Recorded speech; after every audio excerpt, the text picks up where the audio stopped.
What's happening? Είμαι η Χαρά. Εγώ η Μαρία. Και είμαστε η Ριζαμάνια. Καταρχάς, καλά Χριστούγεννα! Τώρα που γυρνάμε είναι παραμονή Χριστουγέννων. Αλλά λογικά εσείς θα το δείτε Δευτέρα, οπότε. Καλά Χριστούγεννα! Ναι, και δεύτερον, θέλω να ζητήσουμε ένα μεγάλο συγγνώμη που δεν βγάζαμε βίντεο τόσο καιρό. Και ναι, σας λέγαμε κάθε φορά που μας ρωτήσατε ότι θα βγάλουμε την επόμενη εβδομάδα. Και δεν σας λέγαμε ψέματα, όντως κανονίζαμε να βγάλουμε την επόμενη εβδομάδα. Όμως, παιδιά, τρίτη ηλικίου. Όταν ξεκινήσαμε το κανάλι, δεν περιμέναμε ότι θα ήταν τόσο πιεσμένα τα πράγματα. Όμως πλέον δεν προλαβαίνεις ούτε να πας τουαλέτα με την ησυχία σου. Το βιβλίο σε ακολουθεί παντού, ακόμα και στην τουαλέτα. Δηλαδή, σήμερα θα σας δείξουμε τα 5 πράγματα που αγαπάμε στα Χριστούγεννα και τα 5 πράγματα που μισούμε στα Χριστούγεννα. Πρώτα, αυτά που αγαπάμε. Πρώτα. Μία λέξη, χιλιάδες συναισθήματα. Μελομακάρονα. Και κουραμπιέδες. Όχι, δεν είναι ωραίοι οι κουραμπιέδες. Μα ούτε τα μελομακάρονα αρέσουν πολλούς. Στους περισσότερους αρέσουν τα μελομακάρονα. Και στους περισσότερους αρέσουν οι κουραμπιέδες. Στοίχημα. Στοίχημα.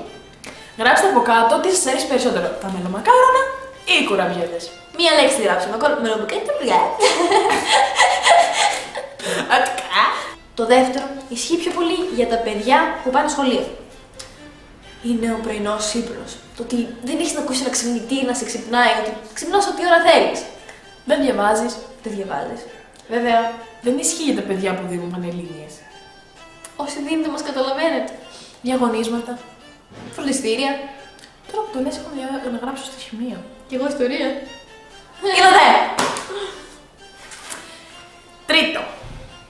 Είναι η γιαγιάκα που έχει και σου δίνει. Πάρε παιδί μου. Μάρι. Μας πληθάνει. Γεια σου γιαγιά!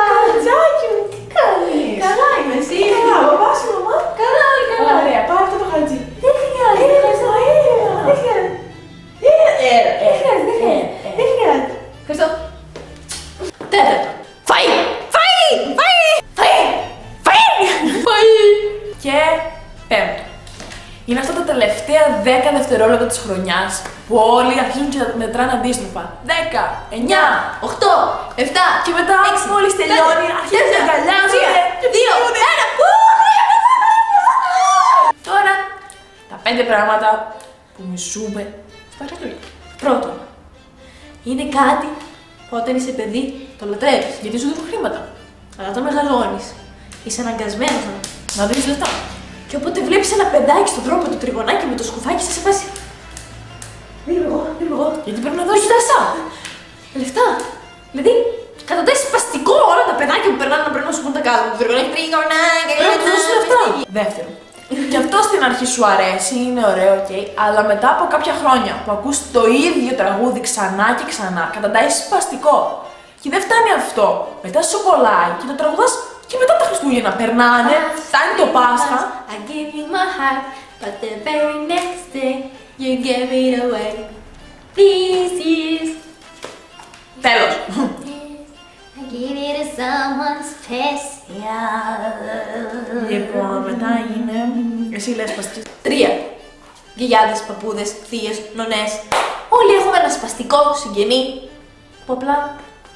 Αγάπη μου, πόσο μεγάλος ολόκληρη γυναίκα έγινες, πόπο από μια καπελάρα. Τούφτου μου σε ματιά σου, αυτού με σε βασκάνω. 4. Είναι οι συζητήσεις στα οικογενειακά τραπέζια και ειδικότερα οι πολιτικές. Τι λες ρε, όχι πες μου τι λες, σου πας και ψηφίσεις όποιον σου τάσει δουλειά. Γιατί επειδή είσαι στα μέσα, πες μου τι έκανε τόσα χρόνια αυτό στην Ελλάδα, μπορείς να μου πεις. Πες μου τι έκανε στην Ελλάδα. Τόσο καιρό και μας κατέστρεψε. Ενώ ο Τσίπρας, τι κατηγορείς τον Τσίπρα τώρα, τουλάχιστον αυτός κάτι έκανε, προσπάθησε. Δεν έκανε έτσι με τα βρωμένα χέρια να περιμένει. Και τι, ο άλλος που ψήφισε Χρυσή Αυγή είναι καλύτερο. Που θέλει να ξέρω κι εγώ τι. Και πέμπτο και τελευταίο είναι αυτό το τεράστιο ψέμα που έχει αφήσει σημάδια σε όλες τις παιδικές καρδούλες των μικρών παιδιών. Και των μεγάλων, μη σας πω. Είναι αυτός ο κυριούλης με τα κόκκινα ρούχα και τις άσπρες γενιάδες. Λοιπόν, πάω. Γεια!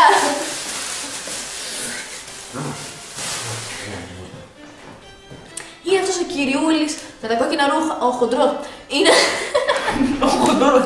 Είναι αυτός τόσο χοντρός κυριούλης με τα κόκκινα ρούχα και την άσπρη γενιάδα Που όλοι περιμέναμε μέχρι αργά για να τον δούμε, αλλά ποτέ τον βλέπαμε. ονομαζόμενος Άι Βασίλης.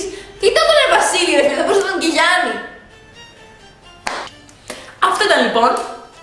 Αν σας άρεσε το βίντεο, Ή αν γελάσετε έστω και λίγο, κάντε ένα like, ένα like, ένα comment ένα comment και ένα share. Και τα λέμε στο επόμενο βίντεο.